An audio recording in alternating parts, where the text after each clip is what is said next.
If the Super Bowl is a masterclass in advertising, then a big part of this year's class flunked.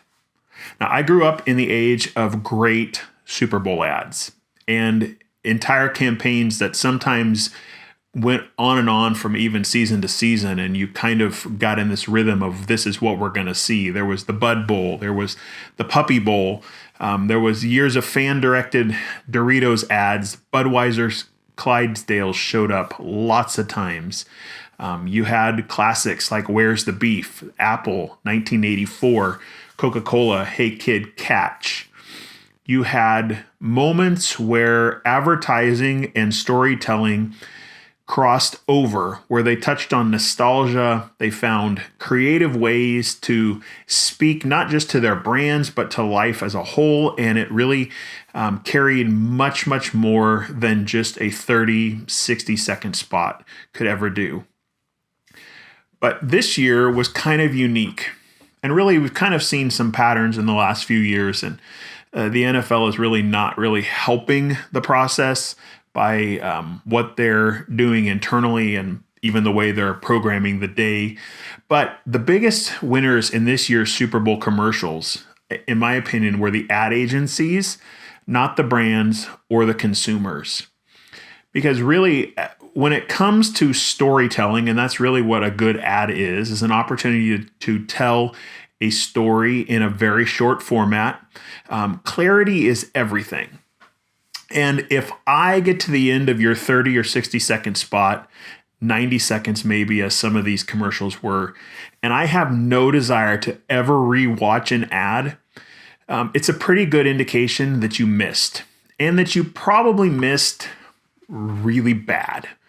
And this year seemed to have an outstanding group of ads that missed badly, or at least that were so far off that it didn't land well.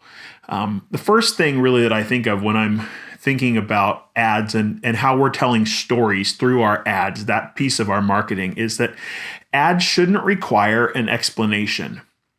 But this year had a bunch of Super Bowl ads that you had to explain. I got my kids in the room and I'm trying, in the context of a 30-second commercial, to give them enough understanding that they even have an idea of what on earth this commercial is trying to say. And Michelob Ultra, with their Caddyshack allusions, was one of those where we had closed captioning on so that we could even hear the announcers and read stuff if we missed it. And the only reason I figured out immediately where on earth this ad was trying to go was that the closed captioning literally said theme song from Caddyshack. If not for that, I would have been lost through the entire ad, because it's been too long since Caddyshack and I wasn't quite old enough. Now, I'm 49. I should get commercials, especially Super Bowl ads. So if you're doing allusions to stuff that I, as a 49-year-old, have very little context for, you've missed your target audience, especially if you're trying to sell a beer to someone in my age bracket. Okay.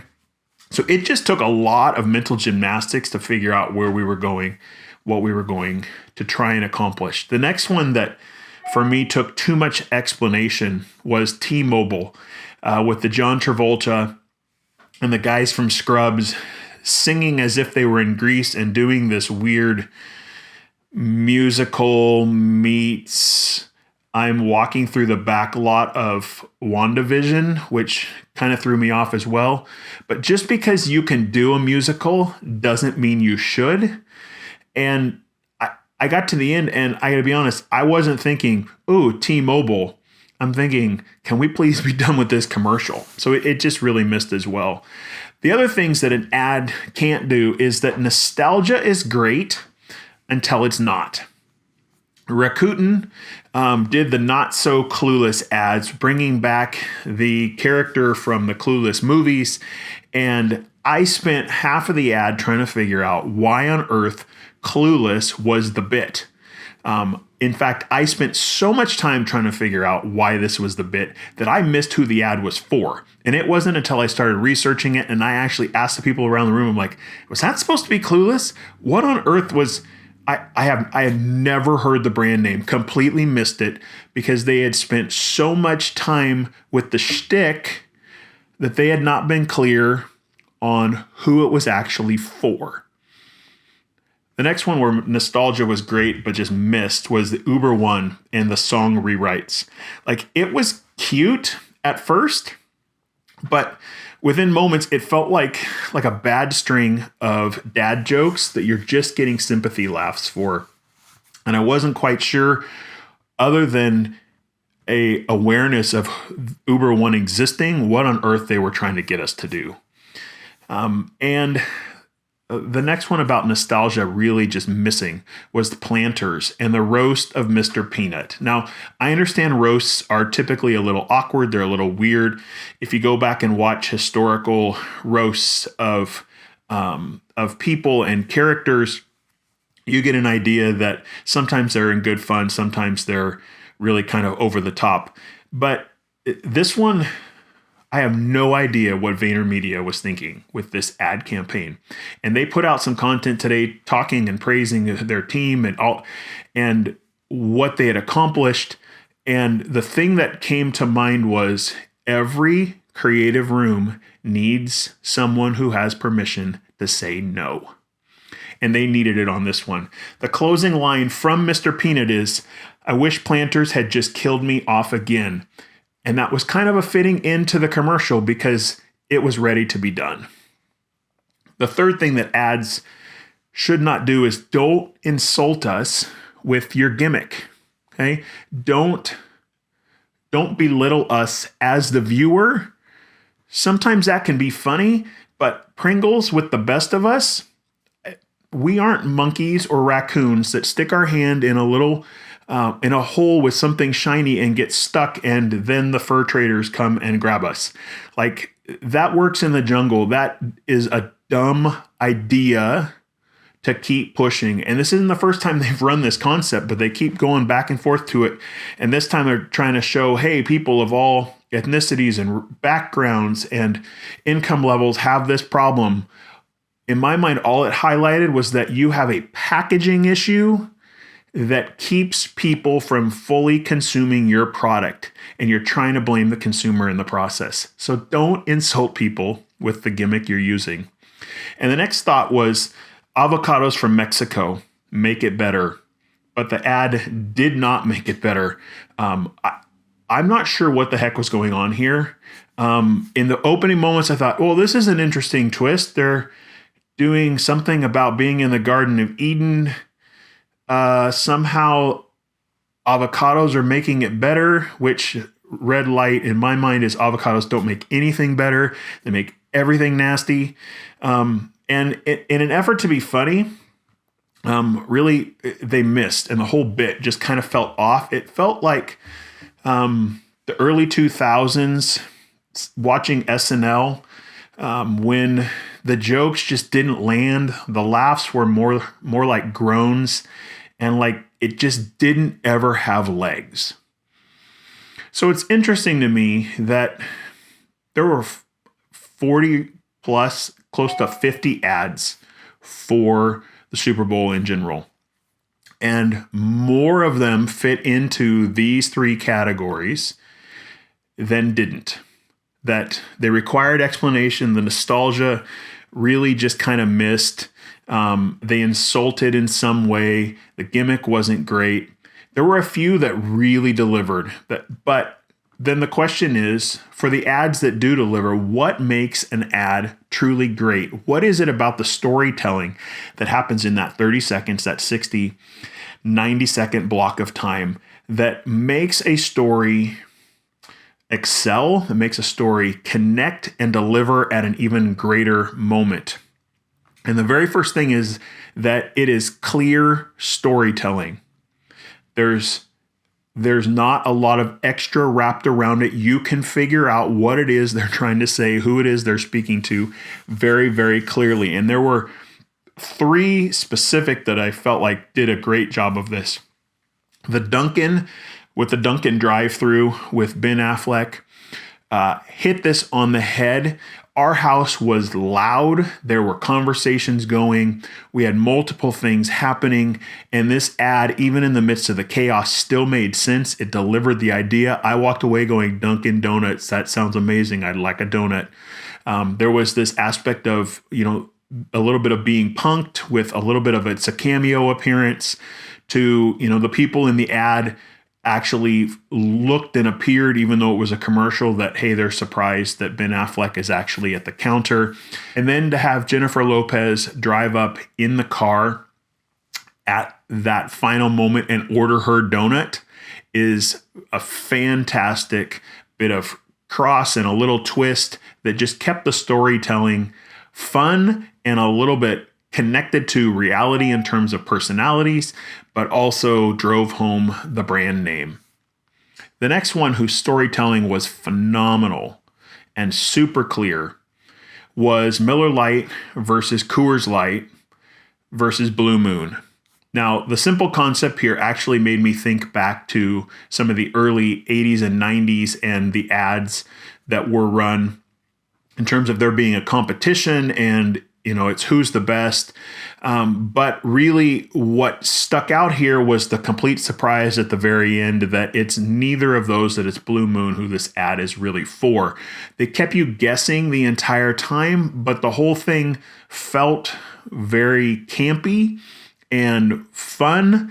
It's a clear story. The guys are arguing over who's the best, who's drinking the best, what's the best thing that they should be consuming. And at the end, hey, here we throw in a little twist. Fantastic, clear storytelling. And I walked away remembering there were 3 brands here, but one was declared the best. Another one that had incredibly clear storytelling was Amazon with Saving Sawyer. And the idea that a dog is stuck at home, when he's there by himself, he tears up furniture, they come home and things are broken, they're misplaced because he's hidden them. This dog is in need of some obedience training, some attention. You get a feeling from the family that they're trying to figure out how to address the issue with the dog. And they pick a dog carrier, and at the end, when you think this poor dog is going to get stuck in the dog carrier every day when they go to work and school, nope, out comes a puppy. And the real story here is that he needs companionship, he needs connection. And so Amazon took, we are a brand who sells a little of everything, and brought it down to this story that says we can solve the problems you have in creative ways that will make your life better. Phenomenal storytelling. That's what wins in ad campaigns. The other thing that makes great ads, great storytelling work in the context of advertising Super Bowl ads is a compelling message. Now, Disney launched their Disney 100 ad where they give it's really a high level overarch. Here's who we are. Here's what we've been. If you've been following Disney, you know that Disney has had an internal shakeup with changing of leadership and the guard and trying to recapture some of the Disney spirit. And I got to be honest, the first time I saw this ad, I was like, I'm not sure that this landed with me. But watching it another time or two, all of a sudden I'm like, oh, I get what they're trying to do. They're trying to connect nostalgia to who we are, what we've been. They're trying to thank the people who make Disney work, which is not just the employees, even though that's a part, but it's also the people like us who spend money and show up at the parks and do Disney things. They're thanking us for coming along for the ride, being a part, and trying to create some enthusiasm going forward into the future of what Disney's going to be with this 100-year celebration. Incredibly compelling message, great connection, voices of clips from the movies, things from the past that immediately connect with you and do nostalgia right. The next one with a compelling message was He Gets Us in their Be Childlike campaign. Now, this one went back to very traditional storytelling principles, even ad campaigns where you've got still images, you have an underscore, a little bit of a music bed going that's got a little bit of lyrics. There was a moment where it almost felt like it was kind of one of those we're trying to raise money to solve a problem kind of nonprofit experiences. But you didn't know where they were headed with it until the last few seconds when it flashes up the idea that you're called to be childlike and to love others. Powerful way of telling a story, giving people, in this context, a spiritual focus to the idea of being childlike, but also just simple, plain, compelling message in their storytelling. I also think that Kia did a phenomenal job with their Binky Dad of bringing a relatable story that a lot of families, people who have had young kids, really understand. Your kid is crying, is starting to break down. You realize there's no Binky and you go running for a Binky. I don't know any family that hasn't had a moment like that where they're like, go find the Binky, go find the toy. And Kia used it as a great jumping off point to show some of what the car could do, the kind of terrains it could go through, the lengths that a family will go to keep their kid safe and happy. And of course, then right as you think it's ending and they come back with the Binky and the dad is successful and plops it in the baby's mouth and the baby looks at him and spits it out. And the mom says it's the wrong color.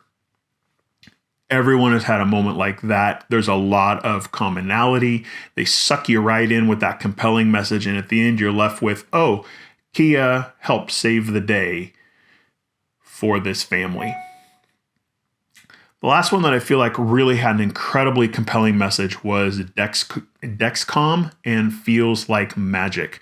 And this was a phenomenal way to give a public face to the health issue of diabetes. It also created a conversation in the room for us around the fact that one of the Jonas brothers has diabetes and he is the spokesman for this technology. And they used some language in the commercial that very much was that this is not a new problem, but this is a problem that technology is allowing us to deal with in greater and better ways and to find more ways to help people live better and longer because of the tech, not in spite of it. So it really brought home this idea of having a compelling message and driving it through to the end. So I know that's been a whole lot here, really an idea of where I feel like the Super Bowl hit and missed this year.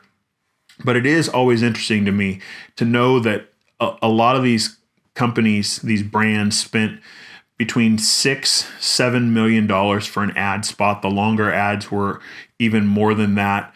I heard one report that 2 ads by one company were going to cost close to $20 million by the time the whole process was over. And that says a lot in terms of a company's investment into storytelling. But at the same time, it also says a lot to me about the absolute necessity that your storytelling and the way you talk about your brand and the way that people connect with who you are and what you do has to be on point. That it has to be great. And what makes it great is clear storytelling and a compelling message that people actually want to act on. Don't get lost in all the fluff. Don't add unnecessary nostalgia. Don't add unnecessary explanation to the things you do. People respond to clarity, and clarity wins the day every time.